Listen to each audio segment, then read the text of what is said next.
Hi, my name's Sarah Vance with Rebalanced Life. I'm a nutritionist, and so I'm here to share some tips to help you make healthy food fun. I'm here to show you today some no-bake, no-cook fun fruit recipes for kids. So this is one of my kids' favorite things to make after school. It doesn't take any cooking or baking. They can really do it all themselves. And what we're going to do, I call them fruit dippers. And bananas are one of the best fruits for this. So you can just take a banana and slice it into chunks. You can use strawberries, you can use little bits of apple. And this is one of the favorite parts for kids. What we're going to do is you can crush up nuts or cereal or both, because that's going to be part of what we're going to dip the fruit in. And this is great because kids love to get their aggressions out doing this. And what I like to do is to pick a cereal that doesn't have too much sugar in it.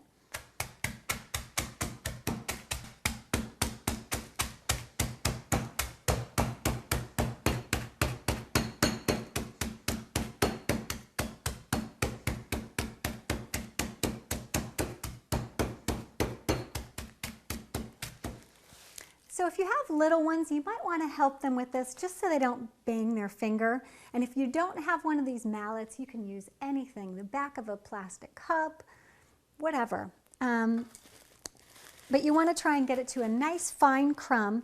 And even if you want to skip this step, you could just put it into a food processor and blend it. But kids really like that part.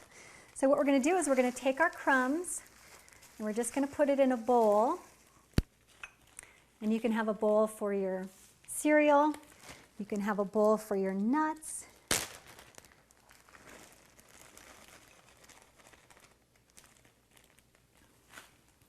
And you can even have a little coconut if you like that as well. So what you're going to do is you're going to get it, if you have a mini fork, I love these because they're just fun and kid size. You're going to pick up your fruit and you're going to dunk it into your yogurt. And you can either use vanilla yogurt or whatever flavor yogurt your kids like, or non-fat, plain. And then you can dip it in any of your toppings, or you could do a little bit of cereal on one side and then flip it over and do coconut on the other side. And there you have a fruit dipper. So these are ones that I actually made earlier, and I put them in the freezer, and they are delicious. You've got a frozen banana with a little bit of yogurt and your coating on the outside. And it's a really nice, quick and easy snack for later or even dessert. So thanks for joining me. I hope you learned some great tips to make fruit fun and easy for kids. My name is Sarah Vance with Rebalanced Life.